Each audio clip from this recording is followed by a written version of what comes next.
We are shows what you know. We'll always watch TV.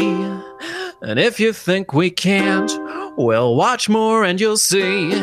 That's why the people of the web believe in Jim from Las Vegas and Jacob from Sweden. Extra, extra. No swimming in the swimming pool for at least 3 weeks. Welcome to the Gilead Gazette. I am Jim Scampoli. I'm Kristen Thorson. Oh, that's right. There is no Jacob this week. He left the hellhole known as Sweden to go to the hellhole known as Ireland. He's in the process of a big move right now. I believe you will still hear his thoughts on this episode once he's caught up. But we do have a female's perspective. Ooh, and I have a chair from IKEA, so I'm pretty much Swedish anyway. I don't know if that counts. Yeah, we're all United States in this episode, or Gilead as we like to call it. Very true. International, except for the IKEA chair. And like I said, you know, a couple dudes talking about the Handmaid's Tale. Might as well bring a female in to talk about, I guess, the Handmaid's Tale. Mm-hmm. Hear, hear. Now, real quick, before we get into anything, we did get an email about the episode Holly from Diane Wilson. Quick thoughts here. I rewatched Holly after your podcast. I'd missed a lot in the first watch, like Oprah. Did you notice Oprah, by the way? I did. I Googled it to be sure because I was like, how the fuck did they snag Oprah? And then I thought she might have like an appearance, but no, just her voice. I did the same thing. I wasn't 100%, but I was like, I'm pretty sure that's Oprah. So I had to Google it. I'd like to think she didn't shoot either of the Waterfords because they're miserable enough with each other. And I guess that's kind of what the consensus we came to. I said last week that I hated that moment because I thought it was such a tease. I don't know what your thoughts were. I wasn't a big fan of it because I didn't think that June would do... I just didn't think June would do that in general. It doesn't strike me as part of her character to shoot someone. After the horrific pregnant rape? Yeah, I mean, maybe, but it's still just, I don't know. It just seemed a bit much to me. I'm glad that it didn't happen because it would have definitely been a moment to me. That would have been like too much. Yeah, I mean, I think even though I wanted it to happen and I was annoyed that they teased it, you're completely right. It wouldn't have been like in tune with the show, really. But it's because there's this thing that I'm a big champion of on this show, and Jacob to an extent, is that I want to see Serena dragged by a car through the street. Yeah, I'm a bit more sympathetic to her than you guys for sure. Like I do still not like her, but I fall for it still every once in a while where I'm like, oh, and I think it's just because like she's also been fucked. She signed up for it, but she didn't sign up for this much. Well, she signed up for it, and also, but she made the form. No. Well, so you know what I mean. I lost you there for a second, but. I'm going to assume you said, yeah, you're right, Kristen. Well, I said, yeah, she did sign up for it, but she also made the page to sign up on. Like, she's pretty responsible. She did, but, like, there's that episode, I don't know if you guys touched on it, where, like, she realizes that Aunt Lydia's allowed to read and write, and she's like, what the fuck? I can't read and write. You can fucking read and write, you stupid aunt. Like, so she's still getting fucked a little bit, you know? That's true, okay. Well, I mean, there'll be stuff to get into this episode then, because... there's a lot of, for all you Serena lovers out there, there's a lot to dive into. Please call us Stans, Jim. Yeah, Serena Stans. If Nick is dead, this is before this episode, obviously. If Nick is dead, I didn't see blood where he's likely shot. The wolf is Nick, standing idly by as June works to rescue herself. If he's not dead, I don't know. We're talking about what the wolf represented. I was saying that the wolf represented, to me, June. And I wasn't explaining it properly last week, but I just meant kind of like her strength. She has the strength of a wolf, and she'll survive no matter what, and even put her survival in the way. Well, she won't put her survival in the way of her baby. So that was my thing. I didn't really have a take on the wolf. I was just like, they're doing some artsy shit, and let it pass. I even thought to myself, I was like, what are they trying to represent here? And then I was like, meh. Yeah. And the last thought here, the one thing I know is that Serena does not deserve to be a mother, injury or no. And I agree. I agree with that. I definitely agree. She does not deserve a baby. And this, yeah, I lost you for a second. All right. This episode here is entitled Postpartum. It's directed by Dana Reed and written by Eric Tuchman. Now, I guess one other thing, though, before we get into this episode, Now, you recently just watched all of The Handmaid's Tale in what, like 10 days or something? Yeah, definitely less than 2 weeks, but more than 1 week. I binged it over a couple of weekends. It does feel like this is not a binge show, but how was your experience?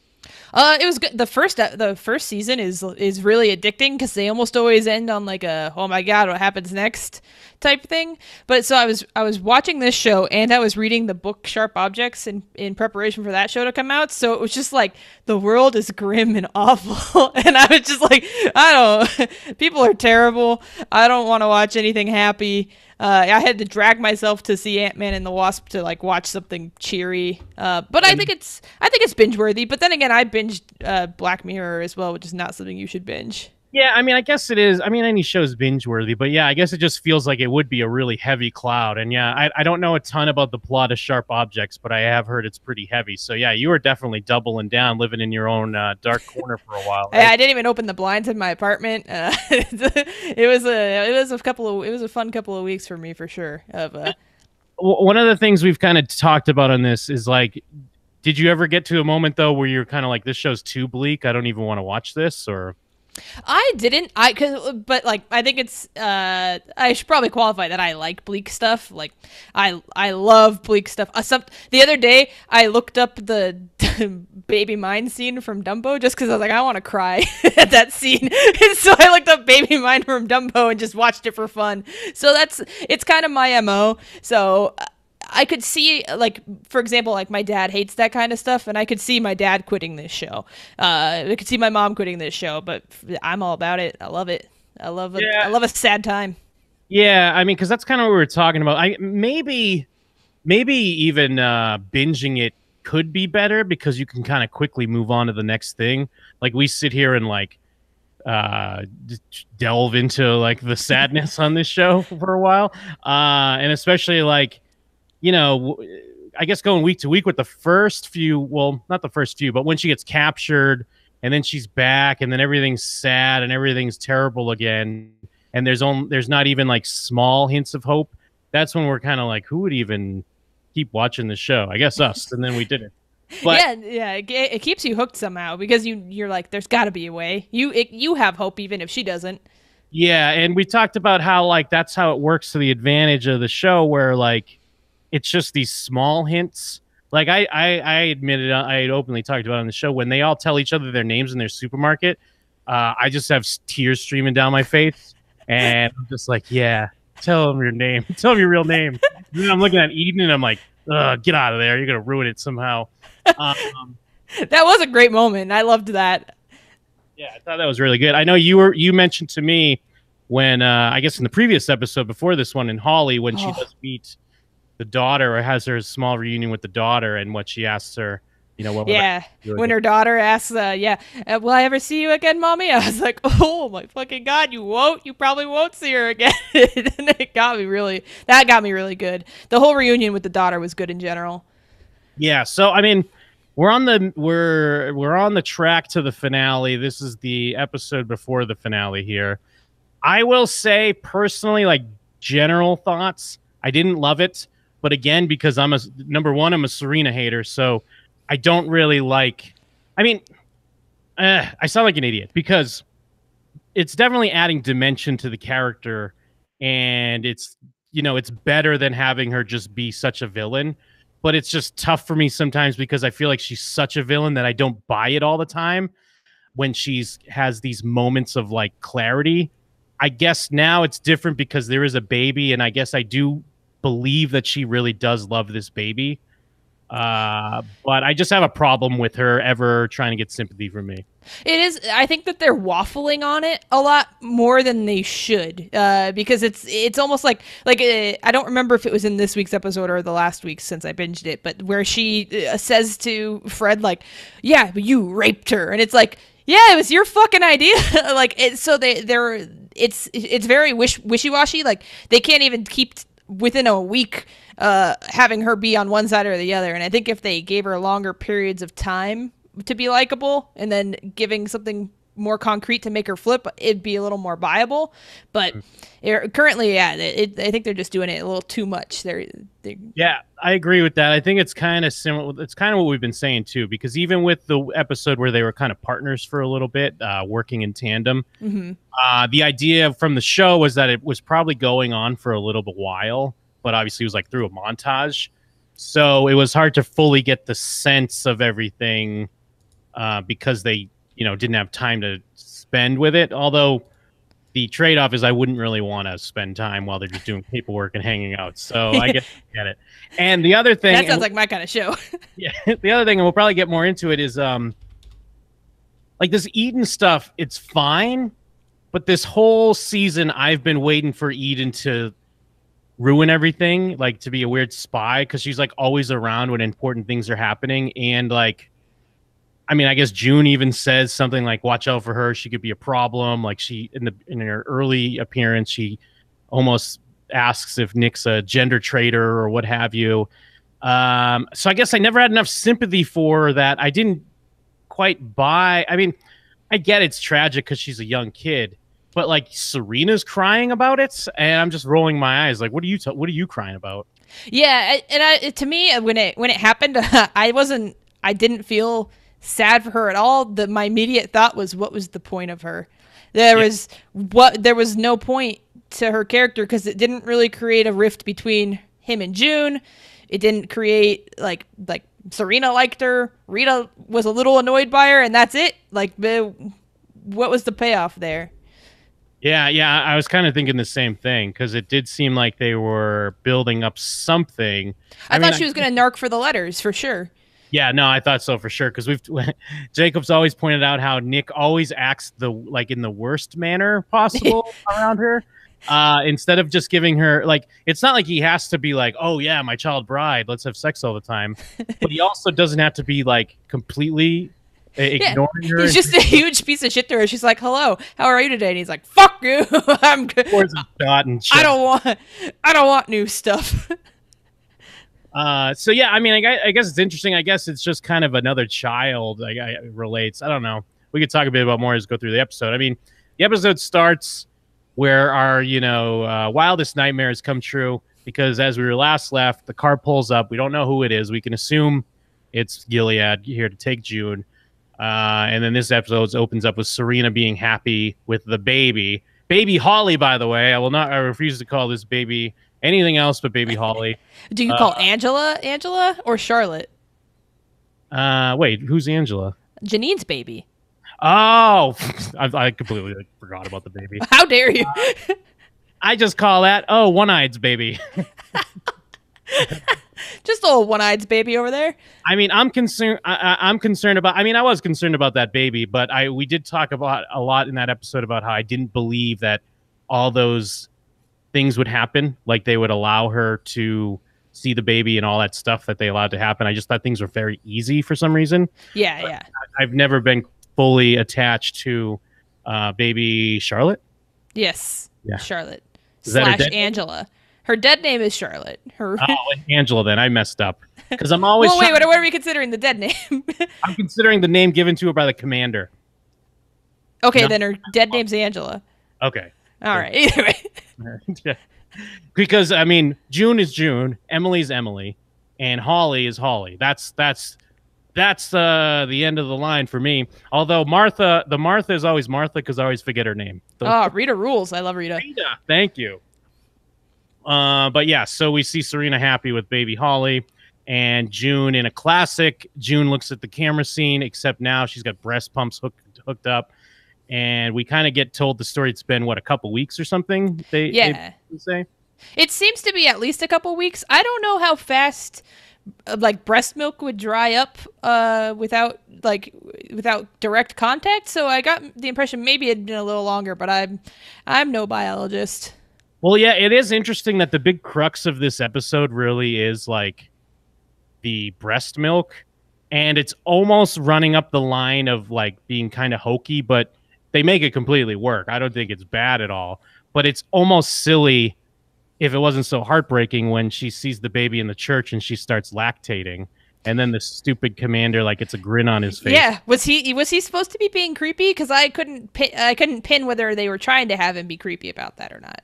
I assume so, because I think that actor plays a really good, like, sinister creep, but behind this weird poker face, and always doing it, because he's always just like showing up and like looking at June weird, and just being a creepy commander like the rest.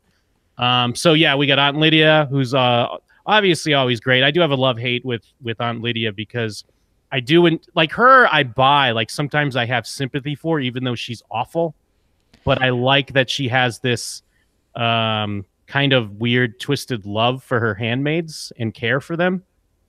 See, that was something where in binging it that I think has kind of bothered me, is that the jump between season 1 and 2, all of a sudden Aunt Lydia has moments of she's awful. She wants them to kill Janine, even though, like, she, deep down she like kind of doesn't.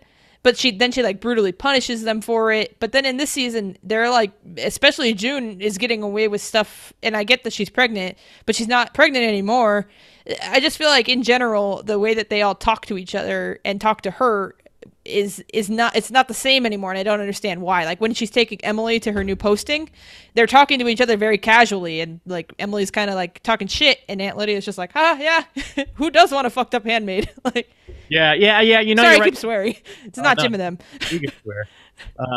But yeah, you're right. They more hinted at it in the first season, and they definitely kind of played a little bit more fast and loose in this season.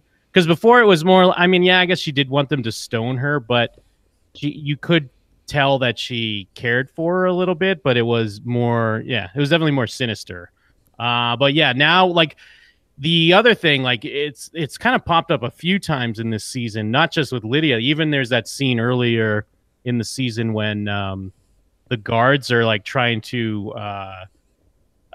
console. Damn, why am I forgetting one-eyed girl's name already? Janine. Just said it. Yeah, Janine. When Janine first has a breakdown because of the baby, like the ambulance comes, and then June's just like pushing the guard away. She's like, "I got this. I got this." Yeah. What is going on right now? What is going on in Gilead?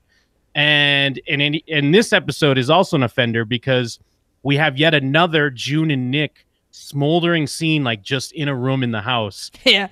And I'm always deathly afraid something's going to happen, but they're just kind of like getting all close, like grazing their lips against each other and just talking loudly about secret things and stuff like that. And I'm always like, what are you doing? Stop. Like, someone's going to hear this. Yeah, it does always stress me out. Anytime they get too close, I'm like, stop it. Serena's going to come around the corner. Although I guess Serena wouldn't care. She already knows about it. But either way, they definitely, when they were in the hospital a couple of episodes ago in that hallway, I was like, oh my God, you're going to get busted. Stop. Yes, yeah, we called that out specifically as well. Now, this Nick, the way they explain Nick being back, I feel is kind of a cop-out, because they're just like, oh, I mean, I guess it's because the commander stepped in to save face, whatever, yet again. Like, the commander and Serena are always, like, covering up, and I guess it's more for their own benefit than it is for, like, Nick or June. But yet again, it's like, oh, this is just a misunderstanding with some overzealous guardians. Yeah, and they do kind of specifically try to set it up like they're saving face, because they talk about, like, if we had our handmaid run away twice, we're gonna get killed. So I kind of give it to him this time around, but it was still very, like, he's not even injured. Like, where did they shoot him? So, I mean, is it because of that they don't try to do anything for Eden? Because it seems like they like Eden more. I don't know. It seems like the commander does not like Eden. He kind of talks shit about her immediately. Like, I tried to help this girl. But that's not why Eden came to be. He was trying to sabotage Nick in a way by bringing in Eden. He wasn't trying to help that girl. So seeing him in a weird sort of perilous like rage about her betraying him didn't really make much sense to me. Yeah, I think he yells like slut or something. Like, he's really pissed. But yeah, before that, we have an explanation for where Nick was, and he's just fine. Everything's okay. Everything's back to the status quo, except of course June is in a solitary at a house somewhere, because as we know, Serena wants to get rid of her. And yeah, Serena and Eden are also with the baby, and Rita does make a comment that, sometimes the milk can dry up. And this is the other thing. It's like the only reason why June's gone, it's because Serena is such a piece of shit. That's true. And I guess most of this is about, you know, changing her mind. And I guess it works because of the baby. Because again, even though I hate Serena, I do believe that she loves this baby because it's like the only thing she has, really. Yeah, it is. I even thought, and this is jumping ahead a little bit, but it kind of makes me, again, I know you're not sympathetic to her, but it makes me a little more sympathetic and hopeful for Serena, because like when they're killing Eden later on and she's crying, even though it's annoying that she's crying, because why is she crying? It made me think, like, now aren't you thinking to yourself that you don't want your daughter to grow up in this world, like that you don't want this to happen to your daughter? So they're definitely playing heavy into that baby changing Serena. That's true. That's a good point, because that did kind of flash into my head too, because I was mostly rolling my eyes and like smirking at my TV, because that's all I do every time she's on screen. I'm just giving the finger to my TV, middle finger. And thank you for specifying. Yeah, and then I guess that did kind of bum my head. Like, all right, maybe, yeah, anyone would have to think that, because she's supposed to be, what, like 15 years old, and she made a mistake, and since she won't like beg for forgiveness, they throw her into a pool and drown her. In front of her mother. Yeah. Also, they drove her mother out for this? Yeah, they brought her out. So then we have the scene where June, they do bring June to like, it's like an empty church or whatever they are. I think they're supposed to be in a school. Ah, okay. Yeah. Yeah, and that's like the auditorium where you would have, like, the theater. Yeah, and they think the commander says a line, something like, we're here to, oh no, maybe Aunt Lydia says this, prime the pump, so to speak. And then it does happen, and it's such a thing on the line for me, because I almost want to like giggle, because it's like, what a silly thing, but it does work as like she's kind of embarrassed in a weird way, but also it's such a natural motherly thing, and it would almost make sense to like happen immediately like that if she hadn't seen her newborn in weeks. So it's still a powerful moment, but I got to give him credit, because it seems like it could be so silly. Yeah, they definitely pulled it off well, especially if you're immature. Like, it could have been something that was like, breast milk, and it didn't come off like that. So props to them for getting past immaturity. Not my immaturity, of course. I would never. And I guess it's like this whole episode is about these breaking down, like, kind of, it's like levels in a video game. It's like, first you get like Serena to agree to June just seeing her in a like neutral spot. Then it's like, okay, Serena agrees to let June come home, but she stays in her room with her pumps, and that's it. So we get to the point where June is like laying on the floor, listening through the floor, just to hear her baby cry. And it's, you know, it's sad, of course. It's the Handmaid's Tale, everything's sad. And then it like gets to the point where it's like, you know, all right, maybe she could see her, or she sneaks a touch of her laundry, you know, she's like smelling her clothes. And then we finally, I guess, get to the point where she lets her breastfeed, and, you know, ultimate prestige point where you can either reset or continue on as like overpowered, I guess. So it's just weird, because that's kind what of a metaphor. Yeah, I mean, I brought it to the conclusion. It's just weird, because that's like the whole episode, besides this Eden stuff. And I guess in the end, it kind of works, but I don't like Serena, so it doesn't fully work. Yeah. I do like is a strong word, but I don't hate Serena, especially not to the level that you hate Serena. And I do agree that it does work, because ultimately she wants what's best for her baby, and even though she's being stubborn and knows and doesn't want June around, she knows that what's best for her baby is to have her around. So I don't even see it as her giving an olive branch necessarily to June, so much as it is like, all right, my baby needs to eat, and I need you to have my baby eat. So I think June perceives it as maybe an olive branch, but I don't think it is.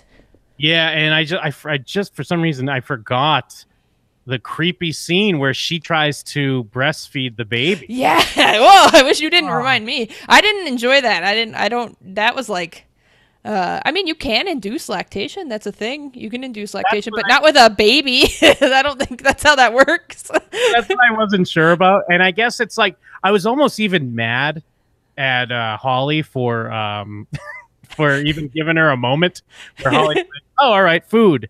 And then like no food came out and she's like, ugh, get out of here. You're not my mom. And then, I mean, I guess, but it still does work too, where I do also feel bad a little bit for Serena in that moment because I think she like apologizes. And I don't remember, but she definitely like she's like, oh, what the fuck am I doing? Yeah, it's a chilling, like haunting scene. But I'm just sitting there cheering because I just want it to be like even though it's probably not fully like grounded or reality, where like the baby would always cry around Serena, never not cry, and then of course as soon as like June just like walks by the door, like the baby would stop crying for a second, and I'm like, yeah, take that. But you yeah, tell her. But I mean, the baby's been with her presumably since obviously she has her immediately, but then she has her pretty early. She gets her pretty early on, so she still has that chance to like imprint on her. So who knows? She might not even give a shit about June. That's true, because I mean, we even saw it with Hannah, and it makes sense. Because even with Hannah being like, I don't know how old she's supposed to be. I don't know if she's like 10 or 11 or 12. They say she's 8 when they're trying to get away. So I don't know if she's supposed to be 9 now or what. But it's a little iffy.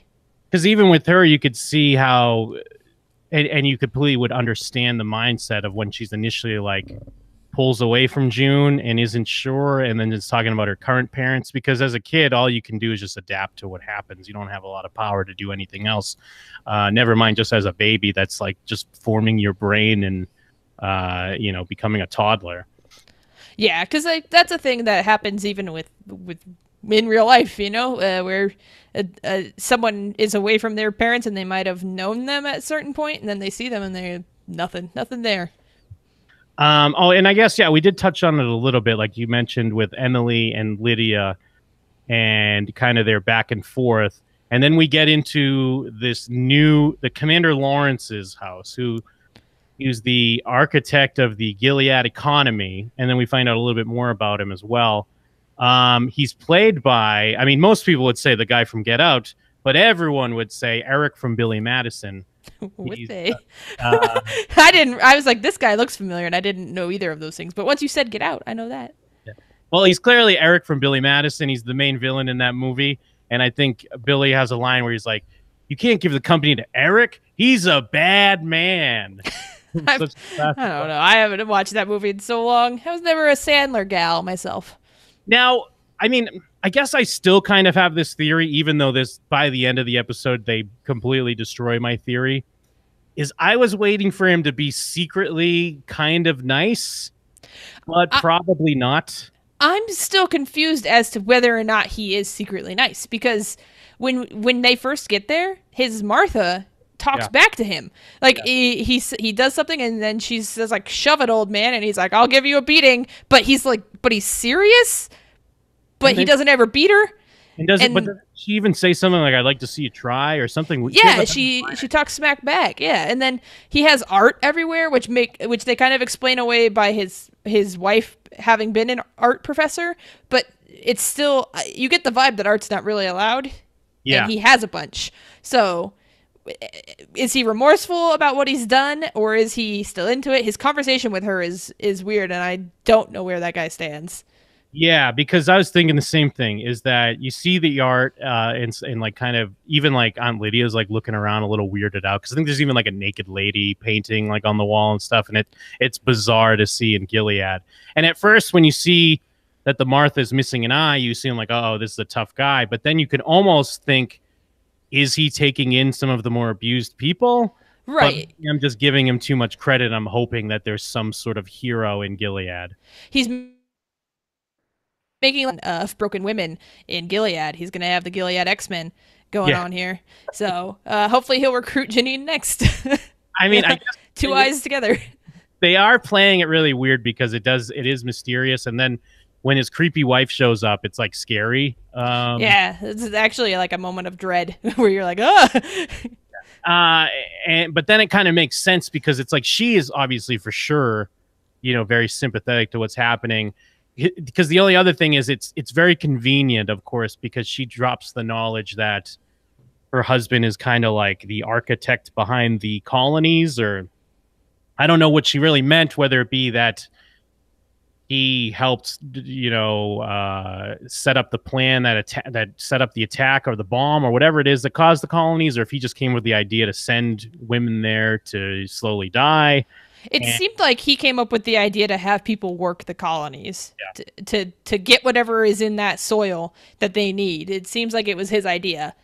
I agree. And I mean, it's also very convenient because we know Emily is like a badass. Like I always talk about how she's such a badass now. I mean, never mind how she ran over some guards and somehow wasn't executed for it. Yeah. Well, I mean, and even we talked a little bit about how, like, as you mentioned to me, how you thought it was so unbelievable she wasn't executed, and I agree.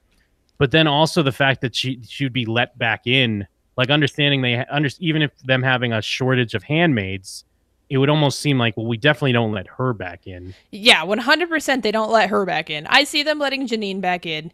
Yeah. Then they just know for next time when she has the baby, take her away immediately, but she can have the baby.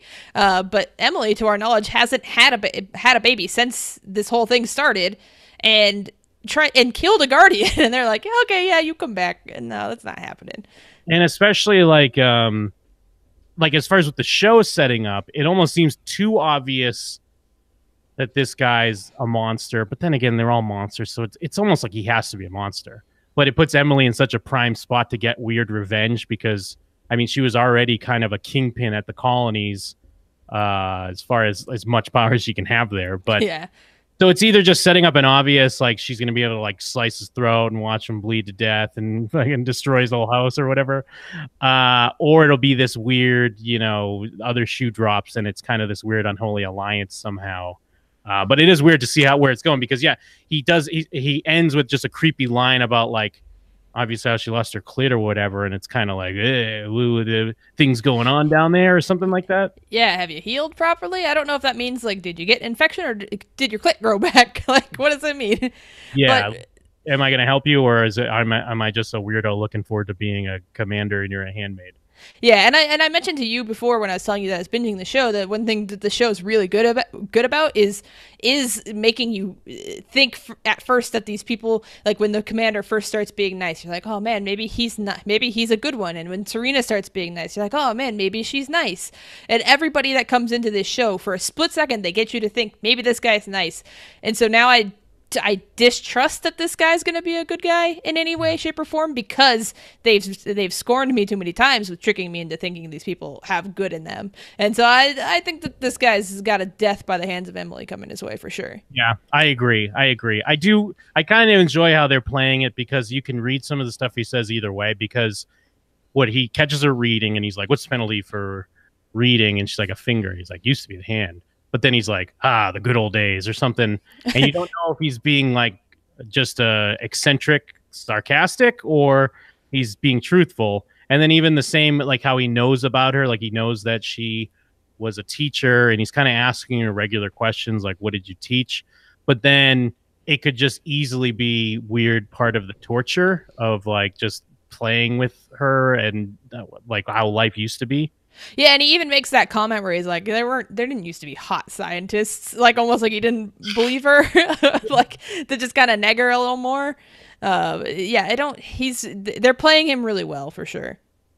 I guess Natasha's in the chat, and yeah, she's saying that what she's been reading, people are divided on how he could maybe be somehow connected to Mayday or just an ultra villain. And yeah, I guess I'm glad to hear other people are thinking that because I wasn't sure if I was just trying to look for a guy who's not terrible on the show because I'm a dude and I'm like, come on, we're the good dudes.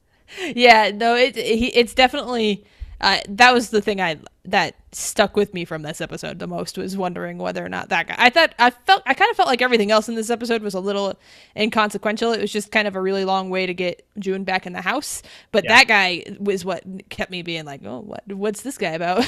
What's next? And I guess one other thing, part two, about the going back to Eden, as we kind of touch back on her storyline and her running away, is this Isaac character I care about way less even because the only time we've seen him, he's been like a harsh guard. Like he's always been like a fucking tough guy. So, like, I don't care, or do I even really buy? I mean, given it's not like he's had a ton of screen time, but I don't even buy that he would all of a sudden be like, let's run away. I mean, I guess their love is that strong. I mean, they kind of hint at it, where he's always the only one interested in her cooking, and then obviously they have their little makeout session. So they plant some seeds where I guess it's, if you accept that it all happened in the background while we weren't watching, it's not totally unbelievable. But yeah, the fact that he has been so by the book, but then again, she's also been so by the book this whole time, so it would be the same for each of them. Yeah, that's true. And yeah, I guess it's kind of like, in a weird way, June's fault. Not that it's like she's directly involved, but she does give Eden the advice of, in this podunk world, hold on to whatever love you can find, or basically whatever she says. I think it's intended to make us be like, or for her to think that it's her fault, because if you think about how many people have died now where she thinks it's her fault or it is her fault, it's you even have the off Daniel replacement, or the off Glenn replacement, that family from the Econo people, like people just keep dying around her. So she better stop giving advice.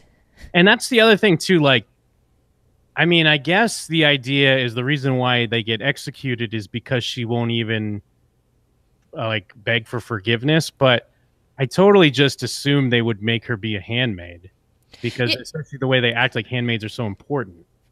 Yeah, it was everything involving who becomes a handmaid and who doesn't is very muddy in the first place. I was more confused as to why they were publicly executed in that fashion, because in the previous season we've seen that all the executions were carried out by the handmaids. So I don't know if we're supposed to assume they just changed that because of the rebellion, or what happened. I don't know why we are supposed to just accept that changed, or if it was always supposed to be that way. Yeah, well, and especially, I mean, it definitely felt like the writers just wanted to do something a little different and flashy, because at the very least, even if it wasn't the handmaids like stoning her or something, they would have just been hung from the wall like everyone else, because that was always the idea, was you're kind of put on as like an example of what not to do. And I guess I assume they could still do that with their bodies, but you would assume it would just be they'd be hanging outside of the house or on the wall or whatever. But it just felt like the show wanted to do something a little bit more flashy and different. So yeah, I got that vibe for sure. Yeah, I mean, I guess it works because, it's not even like you're walking the plank off a ship or something. It's this modern indoor pool. So it's just such a, nice parallel between this kind of archaic punishment. But again, it's just hard to think that they wouldn't somehow force her to be a handmaid. But I guess maybe that's part of the statement they want to make with this character, was that she still was like religious and believed in God, but she wasn't quite into everything they were into as far as the punishment. Like, to her, it didn't, like, how bad things are didn't waver her faith. Not even to the point to save herself, I guess. And a lot of the things that she said that her mother had taught her kind of indicate to you too that there are people living in Gilead, and obviously we know there are people living in Gilead who aren't sold on the message, but it just kind of drives that home. Yeah, that she knows that saying, that love is patient, love is kind, and stuff. Like, there are people out there. It seems like it's almost even a smaller section of people that are completely sold on it than people who aren't. They're just all being held at gunpoint. Yeah, I guess that does make sense. It's just kind of like you step in line because otherwise you're going to be punished, but then you're still kind of a zealot. Well, I guess zealot's maybe the wrong word. I guess you just have your faith, and it's even stronger than your will to live. I think June had a line. I think she even said to the Econo wife, who, when she's like, I'd rather die. I mean, I guess this was about giving up your child. And she's like, I'd rather die. And then June's like, you think that. Yeah. She says, I used to think that too. But then, so I guess you could almost think that some of these handmaids could have just held fast and been drowned, but it's kind of easier said than done to just be murdered than to try to like live a hell. I mean, I guess it's quite a choice. Yeah, that's a real catch-22. Yeah, that's Gilead for you. Yeah. And yeah, basically, yeah, it brings us. That's kind of like all the major plot points. We got the Emily and her commander. We got Eden and Isaac. We got Nick just being his smoldering self around the house. I don't buy Nick as smoldering, by the way. We haven't talked about this, but I don't buy Nick as smoldering. But then again, I don't buy June as a drop-dead gorgeous either, so... Well, it's really bizarre. They're perfect for each other. I mean, and we've talked about that when we talked about season 1, we touched on this a bit, Jacob and I. It seems like Nick's purpose is to make it like it's very YA novel elements of the story because it's this, cute undercover guy, but it sets up this love triangle. And right. I'm sure eventually it would come to some weird head. I mean, we've seen it a little bit like when Nick talked to June's husband, and he was kind of sad when he was happy to get the reports back and stuff like that. But then it's like they have this talk where it's like, we could take our baby and run away. And they're all like staring in each other's eyes. So, I mean, I don't know. When it comes down to it, who's she picking? Well, if you look at it that way, I think Luke is very definitely PETA. And Nick is very definitely Gale. So yeah. I think long run, she's sticking with Luke begrudgingly. Begrudgingly sticking with Luke. Yeah, I think you're right. And actually, that's a great comparison. I think Luke is absolutely PETA and Nick is absolutely Gale. And when I see Nick too, I mean, speaking of him trying to be smoldering and like tough, all I think of, and I don't know if a lot of people even remember, he was in The Social Network. He's just like the lackey of the Wundervoss twins or whatever their names are. Of Army Hammers? Yes. He's just like the guy with... Plural? Yeah, he's the guy that's like, they got Facebook online. We got to go to court or whatever. So he's just kind of a little weasel in that. So it's when he's supposed to be this, tough, like, I'm doing the Lord's work and drinking shots and I love June, but there's nothing I could do about it. It's really hard to buy. It's kind of funny to me that you say that because part of, I think, why I sympathize with Serena is because one of my favorite games is Mass Effect 2. And one of my favorite characters is Miranda, who is also Yvonne Strabowski, or however you say her name. And it's the kind of the same thing where she's pitched as someone evil, but then you grow to like her because she's doing what she thinks is right. And it's so every time I'm like, oh, Miranda thinks she's doing the right thing. Well, it's so weird bringing up Mass Effect 2 because anyone I've talked to always tries to say Miranda's the worst character, and I never understood that. Yeah, I don't understand that either. People do when I'd say that, like, I like Miranda, they're like, oh, no, you like Miranda? Miranda sucks. I like Tali. Tali sucks. Get out of here. Now, so, I mean, that's kind of the episode, but I do have a question for you. Now, we're on the road to the finale. It's actually coming up pretty quick. I don't know if you watched the Next On preview or anything. I haven't watched anything like that. I don't think I did. Are they just setting up a final Serena gesture where she's going to help Offred escape? Or June? Well, Jesus, what did I say, Offred? I don't see it happening. On one hand, I do think that Serena's smart enough to realize that the only way she could ever truly get rid of her is by letting her escape. But I still just don't see her letting her try. I don't see it. Well, I kind of I don't know what they're leading up to. Here's another question then. Do you think this season ends with June escaping? I don't. I think this season, you know what? Maybe it's a combination of both of your questions, where she offers to let her escape, thinking that she's going to do it, but she refuses because she won't leave without her baby. There's no way she's leaving without at least one of her children. I don't see that happening in any way, shape, or form. I agree.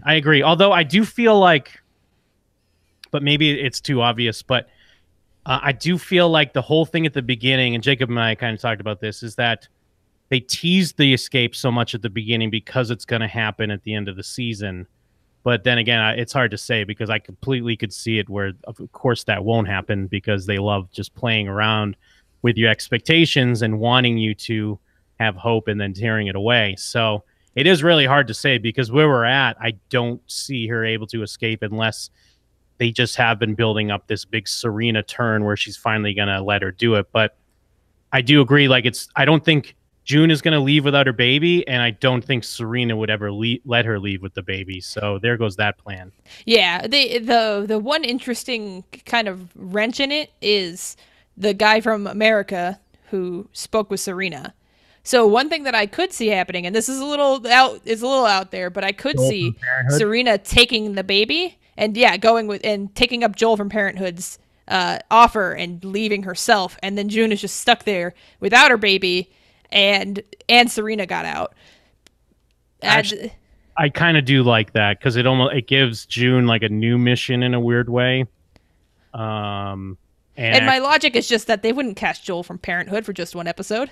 Yeah. Or would they? Is that how they're trying to throw us off? He's such a hunk. Yeah. We'll get hunky Joel. I mean, they even mentioned Hawaii in this episode as well. It was between Nick and June, but it was like a weird reminder of like, oh, Hawaii's a place you can go. Right. Which is weird because I've seen I guess a lot of these were just hearsay and people guessing because I've seen some of the fan-made maps on how big Gilead is and stuff. But from this episode, they made it seem like it is basically coast to coast because when he says we'll go out west, and then June says like, oh, it's still Gilead, and that's when he says Hawaii. So it does feel like that has to come back somehow. Yeah, they have to have, because I get that part of it was just I get the point of why him meeting her. If that doesn't happen, I still understand it. But it seems a little too coincidental. Everything involved. I think that might be where they're going with it.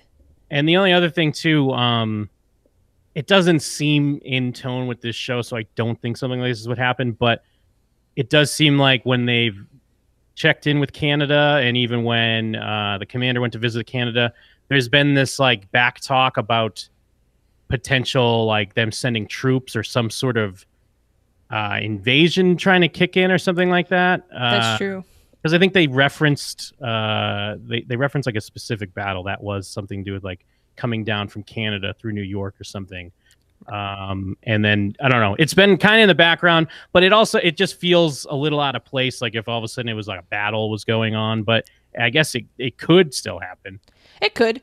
Speaking of the commander, to backtrack, not too much, but do you feel like they're playing the commander a little too dumb, Commander Waterford?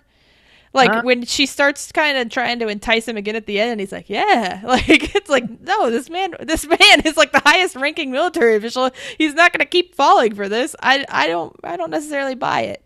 It's hard to say because I do feel like they play him dumb when it's convenient, and even in respect to Serena, because even sometimes in the flashbacks they make it seem like Serena was ordering him around a bit, except for when she was hurt. Yeah. And he did kind of go out of his way to assassinate those people. Right. But then sometimes she's the one that's like, you call yourself a man. Were you going to go out there and do something? What's wrong with you? And then he gets all like hyped up. But then, other times then he's like spanking her with his belt and being like a tough dude. So it really feels like they go back and forth. But maybe that's the idea, is that he is this like toxic masculine dude, but he's very easily manipulated by women, I guess. It is kind of like an incel online where they talk all this tough shit, and then you see him in person, and they're like, "Oh yeah, I held the door for you." Like that's Commander Waterford. Yeah, like because he kind of will look to her for guidance on what to do, but then if it's ever in his face, like when they were doing stuff when he wasn't around, he gets like like his ego's hurt, so he has to like lash out. So it is bizarre, and I guess that kind of even ties in with how he was acting about Eden in this episode. Yeah, because I think I do have his line where he's like, where is this? Yeah, where's this slut? She won't get far. Why is she risking so much? And you're right. Yeah, June hits him with like, we'll play Scrabble, and I thought she was. Yeah. I thought she was too, but then he was like, "Yeah, let's play Scrabble." I love it. It's a great game. Yeah, he acted like it was cool. So it is bizarre. But yeah, I guess that's that. Unless you have any other thoughts. That was about it. To circle back on my binge watching, I did want to consult at least one other person on this. Was the Luke episode the most boring episode of this show that ever existed? The one where it was all just Luke in Canada? I remember kind of liking it, but maybe it was because like I was watching it week to week. Right. it was kind of a welcome break to get out of Gilead for a while. Although I can't remember that wasn't the same episode that also had when what's her name from Orange is the New Black shows up as a refugee, is it? It might have actually. It might have been Moira. Yeah, Pusey. Because or actually, that looks like it was the finale. I'm looking at my notes real quick. I think it's early on in season 2. Yeah, it might have been like the end of that episode and then going into the next one. Because I don't remember a lot of the specifics of his escape. I do remember it was like he was running into people and they were getting killed and whatever, and he got on the boat. And that didn't affect me too much, but I remember being like really affected when Moira gets taken in as a refugee and her whole story. That was really good. I like that. And when he comes to greet her at the end, and he's like, she's like, "You're my family." I'm like, yeah, you guys are family. But yeah, Jim, I'd put you on my contact list if we were in separate countries and you were a refugee. I'd want to know if you made it. Yeah, I appreciate that. Going to Little America. Yeah, I'll put your picture up. Okay, thank you. Alive or dead. I'll look through dead people binders for you. But yeah, I mean, I do kind of hope to see a little bit more of that, but then also I don't in a weird way because I'm obviously most invested in what June's going on, but I have missed like Moira and some of her stuff, even though we spent a little time this season with her. Yeah, that actress is just great. She makes you like everything she's in. She makes you like every character. And I imagine it's just got to be because she's likable in person. She's probably the greatest. I want to be friends with Samira Wiley. That's kind of what I was saying, because I agree on her, and I was saying the same thing about the actress that plays June's mom. I just really like her presence, and even though she's not in the show a lot, I just like that actress. I know she pops up in things here and there. Yeah, she's always the feminist lesbian mother who doesn't care, as she is in Transparent and everything else she's ever been in. I actually did, because I've never watched Transparent, and I was looking at her IMDb, and I almost was thinking about watching it just because I saw that she's in it. She's only in it for like a season. I can't say yes or no to that. Quick side thought. I mean, this is nothing new with Handmaid's Tale, but I'm watching United States of Tara, and I saw that Jill Soloway is one of she wrote a few episodes of the first season, and she's the creator of Transparent, correct? I'm not sure, but that sounds about right. United States of Tara is great. I'm glad you're watching it. I'm always the one that's always looking at who does what. I just expected you to just know offhand. I'm really bad about it. It's sometimes even directors. I'm like, who? People are like David O. Russell or whatever his name is. It took me forever to learn who that guy was. Well, I mean, that's that. Get ready for the finale. Send your thoughts over to showswhatyouknowshow@gmail.com. You can actually find more of Kristen both on Jim and Them, the other show I host, and on twitch.tv/ Kreestin, Kreestin. It's kind of like my name is Kristen, but you say it like Kreestin, like that. So make sure you get on that, and let us know. We're gearing up. I'm saying we're leaving Gilead one way or the other. I feel. Actually, last question: is this going to end? Are they going to end on some sort of small uplifting piece of hope, or any hope whatsoever, or is it just going to be another downer? I think it's going to be another downer. I think it's going to be a complete hope crusher. I think we're last scene. I think Serena takes the baby, leaves, and the last scene is just Jude sitting alone in a room with a diaper, really looking at the diaper, crying into the diaper. It really feels like if they end on too big of a downer, a lot of people are just going to be like, I can't watch this show anymore. I can't watch it. I don't know. I think people crave it. I think people crave a little bit of a downer. Yeah. Well, let us know your thoughts. But on that, there's only one thing left to say. What's that? Stop the presses!